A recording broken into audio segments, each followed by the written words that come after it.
ومن يطع الله والرسول فأولئك مع الذين أنعم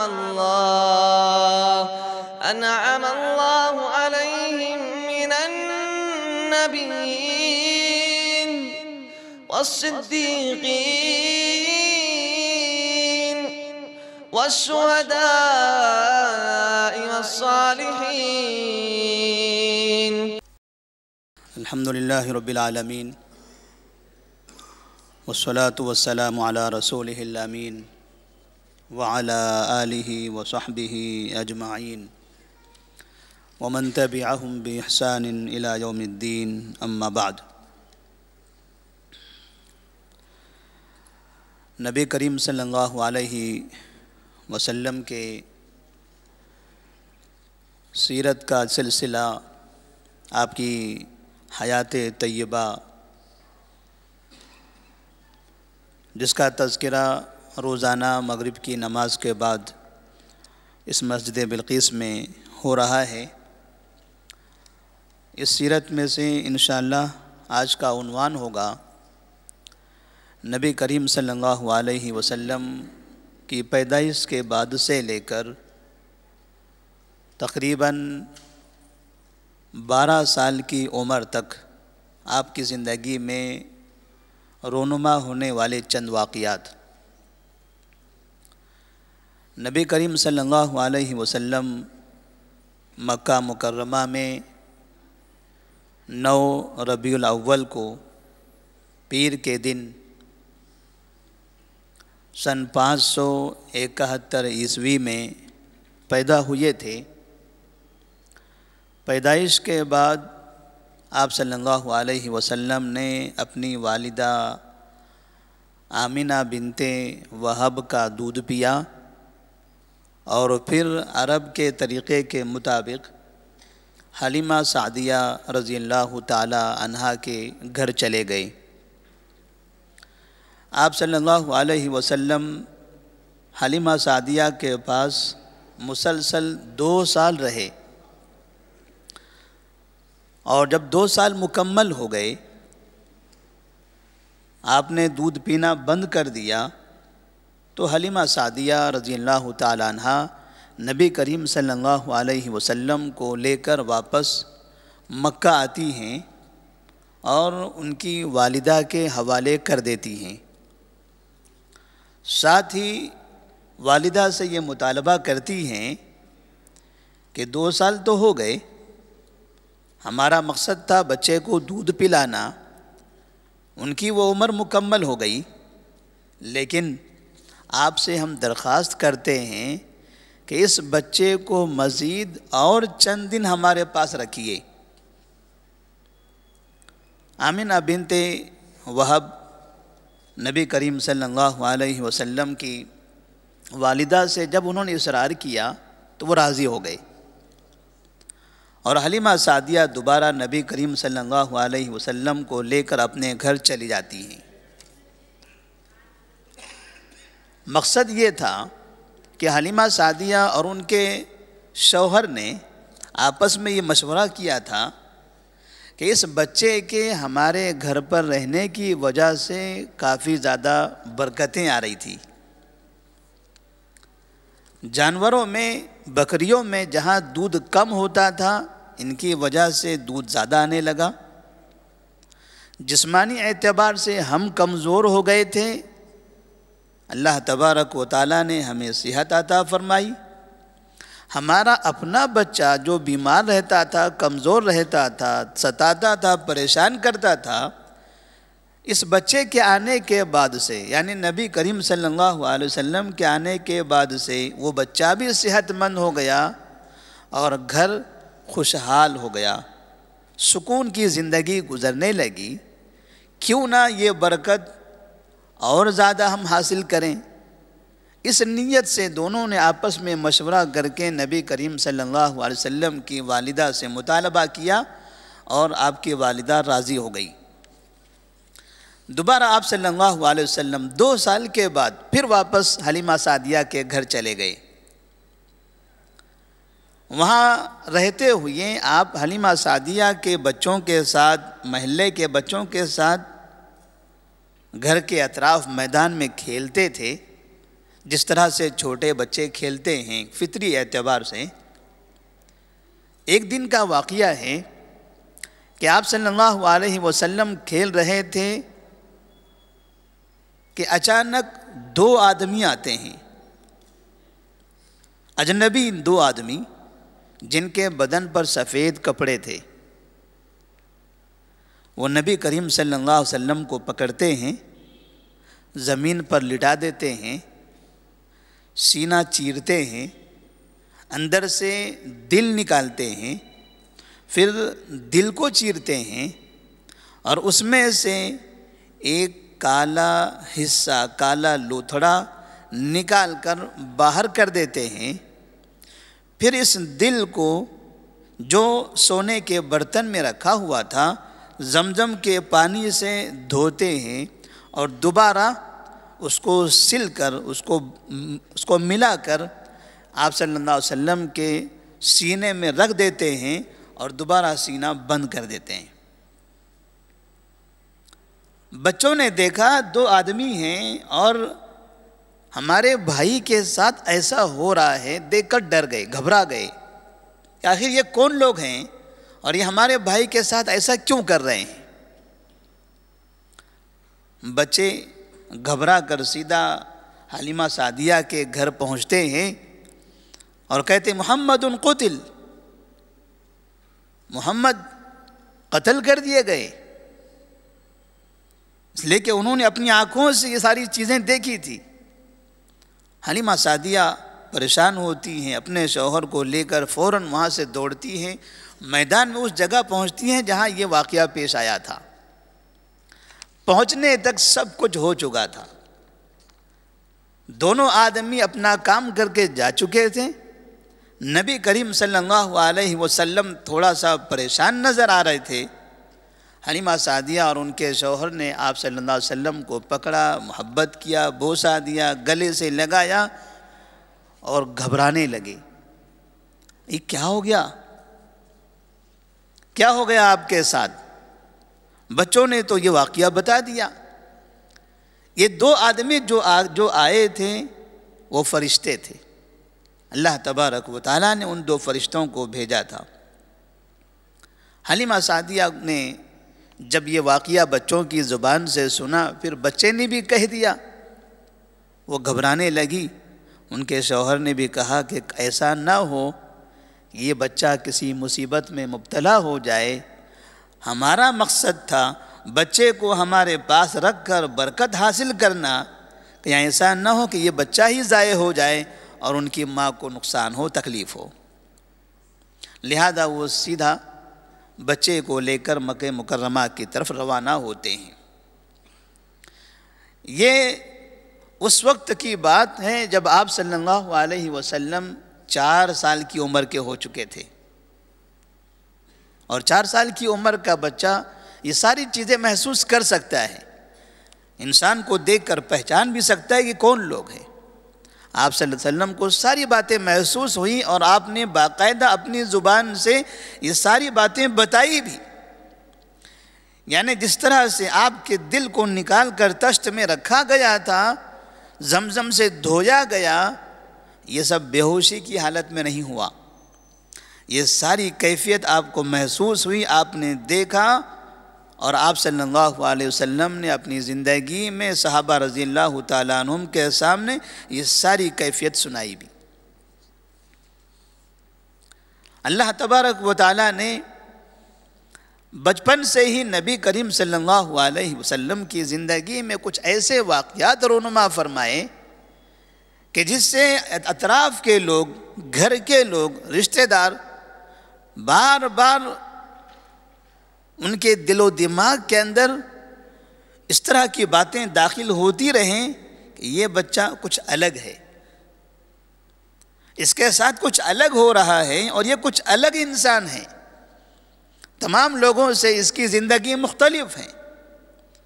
اسی وجہ سے آپ کی والدہ کہتی ہیں کہ جب نبی کریم صلی اللہ علیہ وسلم کی پیدائش ہوئی تو کہتی ہیں کہ میرے جسم سے ایک نور نکلا.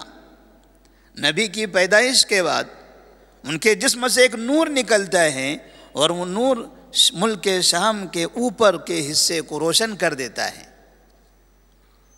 اور بھی بعض روایتیں ہیں، الگ الگ باتیں بتائی جاتی ہیں قیصر و کسریٰ سے متعلق بھی.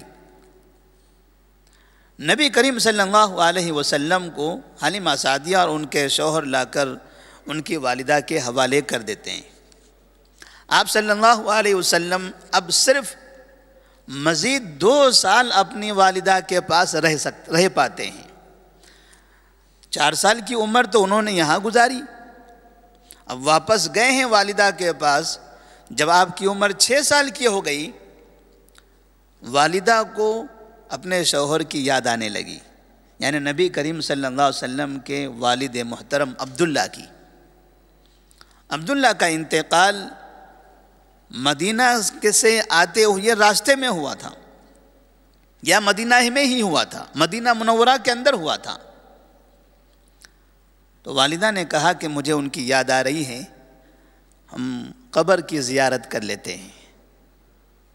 نبی کریم صلی اللہ علیہ وسلم جو تقریباً 6 سال کے بچے تھے، ماں نے بچے کو لیا اور ساتھ میں ام ایمن نامی ایک خادمہ تھی، انہیں لیا، اور پھر ایک سرپرست کے طور پر عبد المطلب کو ساتھ لیا. عبد المطلب سسر ہے، نبی کے دادا ہیں. اس طرح سے یہ 4 لوگوں کا قافلہ مکہ مکرمہ سے مدینہ منورہ کی طرف روانہ ہوتا ہے. عبد المطلب کا تو ننیال ہے، عبد المطلب کی والدہ مدینہ ہی کی ہیں، اور نبی کریم صلی اللہ علیہ وسلم کے والد اسی حساب سے بنو نجار میں گئے ہوئے تھے. 4 لوگ مدینہ منورہ کی طرف چل پڑتے ہیں. تقریباً 1 مہینہ انہوں نے مدینہ منورہ میں قیام کیا. نبی کریم صلی اللہ علیہ وسلم ہجرت کر کے مدینہ گئے تھے. مدینہ آپ کے لیے نیا شہر نہیں تھا.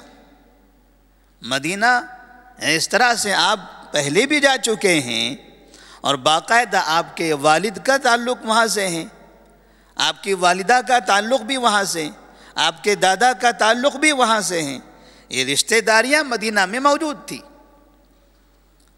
نبی کریم صلی اللہ علیہ وسلم کو ساتھ لے کر آمنہ بنت وہب جب مدینہ پہنچی ہیں، 1 مہینہ گزار کر پھر واپسی کا ارادہ کرتی ہیں کہ اب مکہ چلتے ہیں. یہ 4 لوگوں کا قافلہ دوبارہ مکہ کی طرف چل پڑا. راستے میں والدہ بیمار ہو گئی، آمنہ بنت وہب راستے میں بیمار ہوئی. بیماری بڑھتے چلے گئی، یہاں تک کہ مقام ابوا نامی جگہ پر نبی کریم صلی اللہ علیہ وسلم کے والدہ کا انتقال ہو گیا. اور اس وقت آپ کی عمر 6 سال کی تھی. آپ صلی اللہ علیہ وسلم نے والد کو دیکھا نہیں. والدہ کے ساتھ زندگی کا کوئی بڑا عرصہ گزارا نہیں تھا. 4 سال تو حلیمہ سعدیہ کے پاس گزارا. ابھی یہ موقع تھا ماں کے ساتھ رہنے کا، ماں کی تربیت میں رہنے کا. 2 سال رہ سکے کہ ماں کا انتقال ہو گیا، والدہ کا انتقال ہو گیا. عبد المطلب بہت زیادہ بپھر گئے، بڑے پریشان ہو گئے. یہ بچے پر کیسی مصیبتیں آ رہی ہیں. باپ کا انتقال ہو گیا، ماں اس حالت میں جا رہی ہیں، تکلیف ہونے لگی. لیکن اس تکلیف کی وجہ سے دادا کے دل میں، عبد المطلب کے دل میں نبی کی محبت انتہائی زیادہ داخل ہو گئی. اتنی محبت، اتنی شفقت داخل ہو گئی کہ عبد المطلب کو اپنے بیٹوں سے اتنی محبت نہیں تھی جتنے نبی کریم صلی اللہ علیہ وسلم سے تھی. اور بچہ چاہے یتیم ہو جائے، اگر اس کے گھرانے میں، اس کے خاندان میں کوئی ایسا سرپرست ملے جس سرپرست کے دل میں اس یتیم بچے کے لیے محبت ہو، تو وہ بچہ اوروں کے مقابلے میں زیادہ کامیاب ہو سکتا ہے. اگر یتیم سمجھ کر لوگ اس کو کنارے کرنے لگیں تو تو بچہ ناکام ہو سکتا ہے، لیکن بچے سے اگر محبت کی جائے، اس کا احترام کیا جائے، اس پر شفقت کی جائے، اس کا خاص خیال کیا جائے، تو یہ بچے جو اپنے ماں باپ کھو چکے ہیں یہ زندگی نہیں کھوئیں گے۔ ماں باپ کو کھوئے ہیں لیکن زندگی میں وہ کامیاب بن کر دکھا سکتے ہیں، جیسے نبی کریم صلی اللہ علیہ وسلم کا حال ہوا۔ عبد المطلب پریشان تھے، اپنے چھوٹے معصوم بچے کو لے کر مکہ مکرمہ آتے ہیں۔ جب کعبے کے اطراف میں بڑے بڑے سرداروں کی مجلس ہوا کرتی تھی، اس میں عبد المطلب بڑے سردار ہوتے تھے۔ کعبے کے سائے میں، کعبے کے کنارے مجلس بیٹھتی تھی، عبد المطلب کی خاص جگہ ہوتی تھی۔ اس جگہ پر عبد المطلب کے علاوہ نہ ان کا کوئی بیٹا بیٹھ سکتا تھا، نہ کوئی مکے کا کوئی دوسرا شخص، نہ کوئی سردار۔ نبی کریم صلی اللہ علیہ وسلم اپنے معصوم قدموں پر جاتے تھے، سیدھے جا کر عبد المطلب کی جگہ پر بیٹھتے تھے۔ دوسرے لوگ جو وہ جگہ چھوڑ کر اطراف میں بیٹھے ہوئے ہیں، بچے کو پکڑ لیتے تھے۔ وہ جگہ عبد المطلب کی ہے، سردار کی ہے۔ عبد المطلب نے دیکھا، لوگوں سے کہا نہیں، اس جگہ کا مستحق یہ میرا بچہ ہے۔ عبد المطلب کی اس جگہ پر تنہا نبی کریم صلی اللہ علیہ وسلم بیٹھنے لگے۔ عبد المطلب بھی بیٹھتے تھے اور اس بچے کو اپنے بازو میں بیٹھ کر اس کے سر پر، اس کی پیٹھ پر محبت سے ہاتھ پھیرتے تھے۔ سارا مکہ انہیں دیکھتا تھا، یہ سردار اور یہ سردار کا محترم بیٹا۔ جس طرح سے اس بزرگ انسان کا احترام ہماری نظر میں ہے، ایسے ہی اس چھوٹے بچے کی بھی محبت اور اس کی عظمت ہمارے دلوں میں ہے۔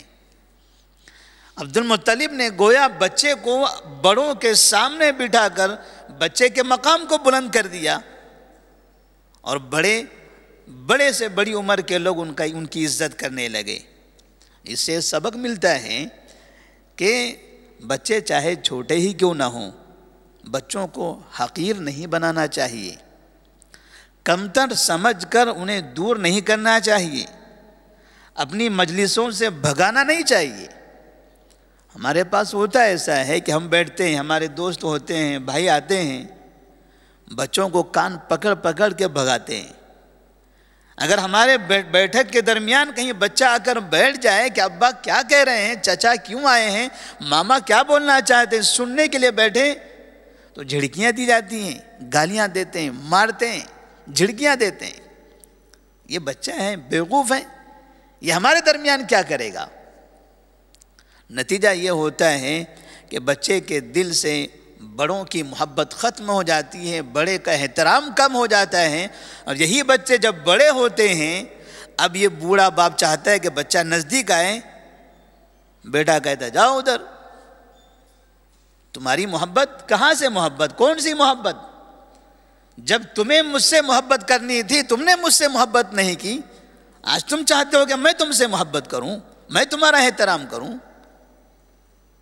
نبی کریم صلی اللہ علیہ وسلم کے دادا عبد المطلب نے اس چھوٹے بچے کو اس مقام پر بٹھا کر گویا یہ بتا دیا کہ ان بچوں کو بہتر مقام دینا چاہیے، بچوں کو جو احترام دیا جائے گا بچے آپ کا احترام کریں گے۔ ایک مرتبہ عمر فاروق رضی اللہ تعالیٰ عنہ کے پاس ایک بوڑھا انسان اپنے بیٹے کی شکایت لے کر آیا تھا کہ میرا بیٹا مجھے تکلیف دیتا ہے، مجھے پریشان کرتا ہے، میری نافرمانی کرتا ہے۔ عمر فاروق رضی اللہ تعالیٰ عنہ نے ان سے پوچھا حل علمتہ القرآن، کیا تم نے اسے قرآن سکھایا تھا؟ جب وہ چھوٹا تھا تربیت کی ضرورت تھی، پاس بٹھا کر کچھ سمجھانے کی سکھانے کی ضرورت تھی، تم تو سیکھے ہوئے ہو، تمہاری ذمہ داری تھی کہ بچوں کو سکھائے، بچوں کو ہاتھ پکڑ کر اپنے ساتھ چلائیں، کیا تم نے انہیں قرآن سکھایا ہے؟ تو کہا نہیں۔ عمر فاروق رضی اللہ تعالیٰ عنہ کہتے ہیں عصیتہ قبل ان یعصیک، تم نے اپنے بچے کی نافرمانی کی ہے قبل اس کے کہ وہ تمہاری نافرمانی کرے۔ آج وہ تمہاری نافرمانی کر رہا ہے، جب وہ بچہ چھوٹا تھا تب تم اس کی نافرمانی کرتے تھے، برابر ہو گیا۔ جب بچوں کو شکایت کرنا چاہیے تھا، بچہ شکایت نہیں کر سکا، آج تم شکایت کر رہے ہو کہ تمہاری نافرمانی ہو رہی ہے، تم نے بچے کی نافرمانی کیا تھا۔ تو بچوں کو اگر عزت نہیں دیں گے تو بچے بڑوں کو عزت نہیں دیں گے، اور بچوں کو عزت دینے سے معاشرے میں، خاندان میں اس بچے کا مقام بڑھتا ہے۔ نبی کریم صلی اللہ علیہ وسلم کی محبت دادا کی نظر میں تو تھی، ان کا احترام تو دادا کے پاس تھا، لیکن دادا کے ساتھ بیٹھنے کی وجہ سے مکہ کے تمام لوگوں کی نگاہ میں ان کا احترام بڑھ گیا تھا۔ عبد المطلب تقریباً مزید 2 سال رہے۔ نبی کریم صلی اللہ علیہ وسلم 8 سال کی عمر کو پہنچ گئے، 6 سال میں والدہ کا انتقال ہوا۔ عبد المطلب بوڑھے ہو چکے تھے، انہیں محسوس ہوا کہ بڑھاپا آ چکا ہے، کمزوری بڑھنے لگی ہے، بیماری میں اضافہ ہوتا جا رہا ہے، موت کی علامتیں نظر آ رہی ہیں، فکر بچے کی ہے، میں چلا جاؤں گا، یہ بچے کا کیا ہوگا؟ انہوں نے اپنے بیٹے ابو طالب سے کہا کہ اس بچے کی نگرانی کرو، میرے مرنے کے بعد اس بچے کے کفیل، اس بچے کے ذمہ دار آپ ہوں گے۔ عبد المطلب نے ابو طالب کو ان کا ذمہ دار بنا دیا، اور باپ کی وصیت کے مطابق ابو طالب نے، نبی کے چچا نے، تقریباً 40 سال تک نبی کی خدمت فرمائی۔ انہی کی نگرانی میں رہتے ہوئے نبی کا نکاح ہوا، انہی کی نگرانی میں رہتے ہوئے اس دور میں آپ صلی اللہ علیہ وسلم پر نبوت نازل ہوئی، یہاں تک کہ جب مکہ میں جگہ جگہ آپ کو پریشان کیا جانے لگا، ستایا جانے لگا، تب اس وقت ابو طالب ہی تھے جو سامنے دیوار بن کر کھڑے ہوئے تھے۔